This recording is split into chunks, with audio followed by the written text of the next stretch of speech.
Now this question is before you, और ये question आपका 2020 कंपार्टमेंट में आया हुआ क्वेश्चन है। ठीक है, ये देखिए, ये पेपर लास्ट ईयर जो कोरोना टाइम में हुआ था, फाइनल का पेपर हुआ था, उसके बाद कुछ बच्चों की कंपार्टमेंट आई थी, कंपार्टमेंट के बाद ये पेपर आया था और उसमें 6 मार्क्स का क्वेश्चन आया था। और 6 मार्क्स में देखिए सिर्फ क्या पूछा, इनकम एंड एक्सपेंडिचर अकाउंट बनाना है 31 मार्च 2019, और यहाँ पर भी 31 मार्च 2019 दे रखा है। इसका मतलब ये हमारे फाइनेंशियल ईयर का आखिरी दिन है। तो चलिए अब हम पढ़ लेते हैं अच्छे से क्वेश्चन को और फिर हम आगे की तरफ बढ़ते हैं। सैलरीज आपको दे रखी है, रेवेन्यू नेचर है, अपकीप ऑफ ग्राउंड, ग्राउंड की देखभाल के लिए, सफाई सुथराई के लिए, ये भी रेवेन्यू नेचर है। इन्वेस्टमेंट, इन्वेस्टमेंट की जगह एफडी भी हो सकता है और इसकी डेट भी दे रखी है।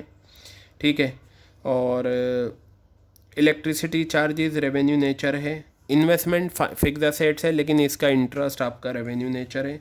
सब्सक्रिप्शन करंट ईयर में ये 3 तरह से आपको मिली। एंट्रेंस फीस रेवेन्यू नेचर होती है अगर क्वेश्चन कुछ ना कहे। डोनेशन के आगे कोई स्पेसिफिक पर्पज़ नहीं है, रेवेन्यू नेचर है। Sale of waste paper revenue nature है। इंडोमेंट फंड कैपिटल नेचर है। आगे बताया आपका ऑन 31 मार्च सैलरीज आउटस्टैंडिंग 10,000 है।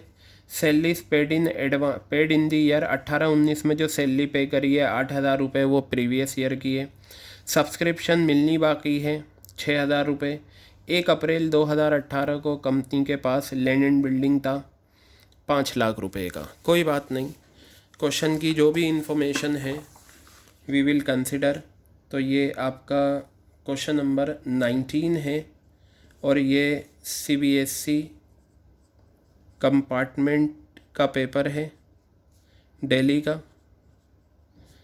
ये 1920 का पेपर है।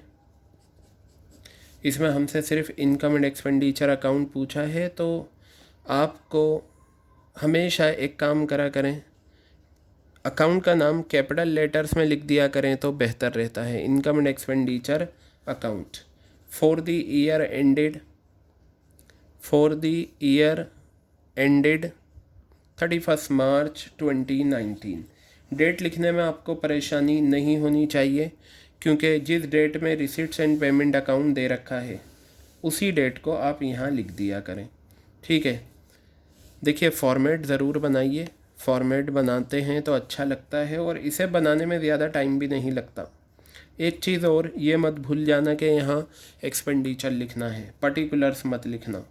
Expenditure rupees, income rupees. चलिए बढ़ते हैं हम अपने पॉइंट की तरफ। यह हमारा क्वेश्चन है, पेमेंट से स्टार्ट करेंगे सैलरीज, लेकिन सैलरीज के रिगार्डिंग इन्फॉर्मेशन है आपको, ये रही। तो चलिए सबसे पहले मैं यहाँ लिखता हूँ सैलरीज पेड। ये जो आपको पेमेंट साइड में सैलरीज दे रखी है वो पे करते हैं साल के दौरान। कितनी है सैलरीज हमारी? 60,000 रुपीज़ है। आई राइट हियर 60,000। अब देखें, ये आप इनकम एंड एक्सपेंडिचर अकाउंट बना रहे हो, कोई भी इनकम या कोई भी खर्चा, याद रखिएगा, कोई भी इनकम या कोई भी एक्सपेंस अगर प्रीवियस ईयर या आने वाले साल को बिलोंग करता है तो प्रीवियस ईयर वाला भी माइनस होगा, आने वाले साल वाला भी माइनस होगा, और जो मेन करंट ईयर का है वो ऐड होगा। तो देखते हैं हम यहाँ पर क्या कहा हमसे। On 31 March salaries outstanding 10,000। अब यहाँ देखिए क्या लिखा हुआ है, salaries paid in the year 18-19। ये रही, ये पे करी है हमने, इसकी बात कर रहे हैं। जो आपने 18-19 में सैलरी पे करी है 60,000 रुपये की, इसमें इंक्लूड है, इसमें शामिल है 8,000 रुपये प्रीवियस ईयर के। 18-19 हमारा करंट ईयर है, 17-18 हमारा प्रीवियस ईयर है। तो प्रीवियस ईयर के 8,000 जुड़े हुए हैं, आप माइनस कर दें 4 17-18, ये मैंने माइनस कर दिया है कितना, 8,000 रुपये। और जो आपका मेन फाइनेंशियल ईयर है उसके कितने बाकी हैं, 10,000 रुपये। तो आप यहाँ लिखें आउटस्टैंडिंग, ये करंट ईयर का है, कितने बाकी हैं ये करंट ईयर का आखिरी दिन के? 10,000 रुपये। तो आपका 60 + 10 70 62,000 ये वो अमाउंट है जो आप यहाँ पर दिखाएंगे। तो आप यहाँ लिखेंगे 2 सैलरीज, कितना अमाउंट आ गया? 62,000 रुपीज़। ये हमारा इस तरीके से कंप्यूट होकर आया। अब मैं आगे बढ़ता हूँ। अपकीप ऑफ ग्राउंड आपका 6,000 रुपये आएगा, क्योंकि ये आपका ख़र्चा है। To upkeep of ground, ground की देखभाल के लिए हमने ख़र्चा करा, कितना अमाउंट है? 6,000 रुपीज़ ये आ गया। Okay, next. अब ये इन्वेस्टमेंट है, मैंने आपको इसका बताया था। आप क्या करा करें, सबसे पहले ये पता लगाएं कि इंटरेस्ट बनता कितना है। ठीक है, तो अगर आप इंटरेस्ट ऑन इन्वेस्टमेंट की बात करें, यहाँ पर इंटरेस्ट ऑन इन्वेस्टमेंट कितना है आपका? इन्वेस्टमेंट 90,000 ये आ गया। रेट ऑफ इंटरेस्ट आपका 10% ये आ गया। अब आपको इन्वेस्टमेंट की डेट दे रखी है, तो डेट कंसिडर करेंगे 1/7/2018 से 31 मार्च तक। देखें कितने महीने होंगे। 1 जुलाई 2018 till 31 March 2019 there will be 9 months. So 9 months का आपका इंटरेस्ट निकलेगा। 0 0 0 कैंसिल, 3 3 9, 3 4 दिस। तो ये आपका आ जाएगा 9,000 × 3 divided by 4। Answer will be 6750। ये वो इंटरेस्ट है जो आपको मिलना बाकी है। चेक कर लो क्या कुछ मिला। रिसिट्स में देखा तो कहीं पर भी नहीं है। इसका मतलब ये जो इंटरेस्ट आपका पूरे साल का बनता है 6750, ये मिलना बाकी है। इसलिए हम इसे नाम देते हैं बाय एक्रूड इंटरेस्ट। एक्रूड का मतलब होता है मिलना बाकी है। By accrued interest on investment and how much is the amount? 6750. Okay, next. Electricity charges is given. Electricity charges is revenue expenditure. Is it clear? And you know very well, in income and expenditure account we always show revenue nature items. So electricity charges is revenue expenditure, therefore we will show in debit side of income and expenditure account here. To electricity charges. To electricity charges, how much is the electricity charges? 7,000। लेकिन बेटा एक बात याद रखना, हर खर्चे का ये देख लेना इसकी कोई एडजस्टमेंट तो नहीं की बन, कभी पता चला दिखा दिया बाद में पता चले, इसलिए देख कर चलना। और एक काम और कर सकते हो, अब जैसे सैलरी थी इसकी एडजस्टमेंट थी तो डॉट लगा दो या कुछ टिक कर दो या कुछ ए लिख दो, कुछ भी। इसका मतलब ये है कि हाँ इसकी एडजस्टमेंट है। सब्सक्रिप्शन का आपको क्या करना है? सब्सक्रिप्शन का आप यहाँ वही स्टेटमेंट बना लें, क्योंकि इस क्वेश्चन में आपको कहीं पर भी ये नहीं दे रखा कि वो मेंबर वाला सेंटेंस। तो मैं पूरा स्टेटमेंट ही बना देता हूँ जल्दी जल्दी। Subscription receive during the year, subscription receive during the year, ठीक है। माइनस क्या लिखते थे हम? दो चीज़ें माइनस करते थे, दो चीज़ें ऐड करते थे। ये दो चीज़ें माइनस और दो चीज़ें हम ऐड करते हैं, ठीक है। हम क्या करते हैं? ओपनिंग एडवांस ऐड करते हैं, ठीक है, और क्लोजिंग एडवांस हम माइनस करते हैं। क्लोजिंग एडवांस हम क्या करते हैं? ओपनिंग आउटस्टैंडिंग लेस करते हैं और क्लोजिंग आउटस्टैंडिंग ऐड करते हैं, ठीक है। और आपको पता है, वैसे तो नॉलेज के लिए बता रहा हूँ, इसमें ये दोनों माइनस करके क्या आ जाता है? Subscription actually receive for current year, subscription actually receive for current year, ये आ गया। देखिए कितना सिंपल होगा इसे करना।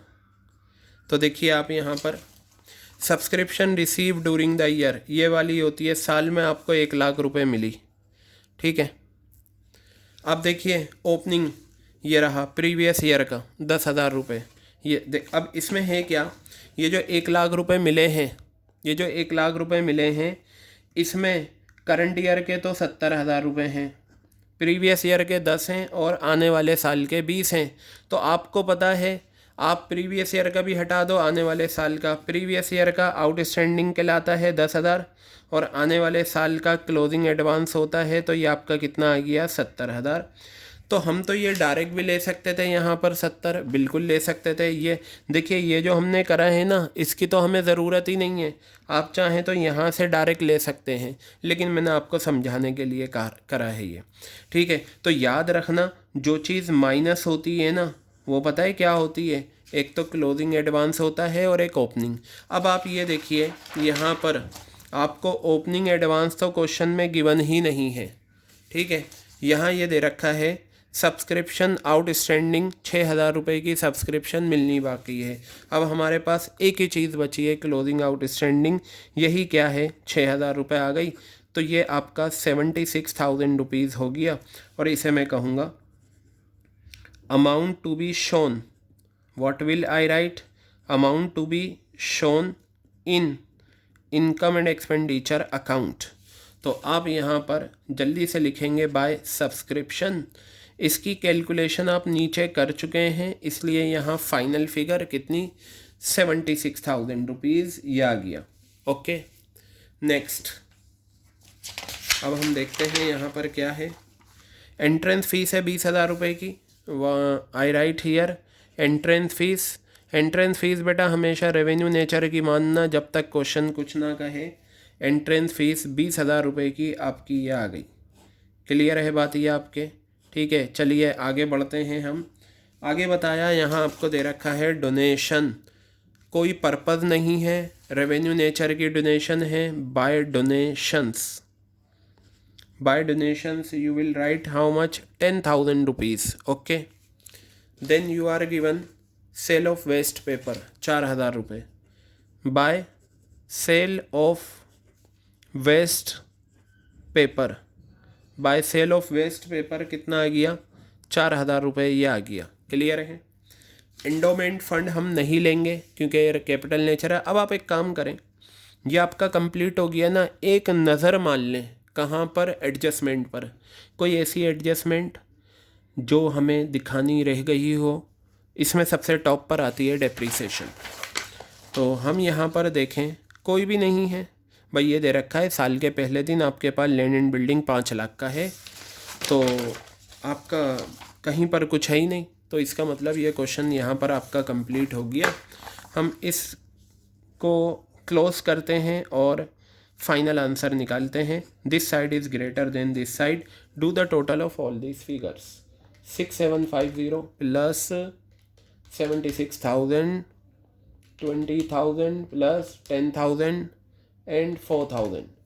तो ये आपका रिजल्टेंट फिगर इज़ 1,16,750। यहाँ पर मैं निकालूंगा क्या, सरप्लस।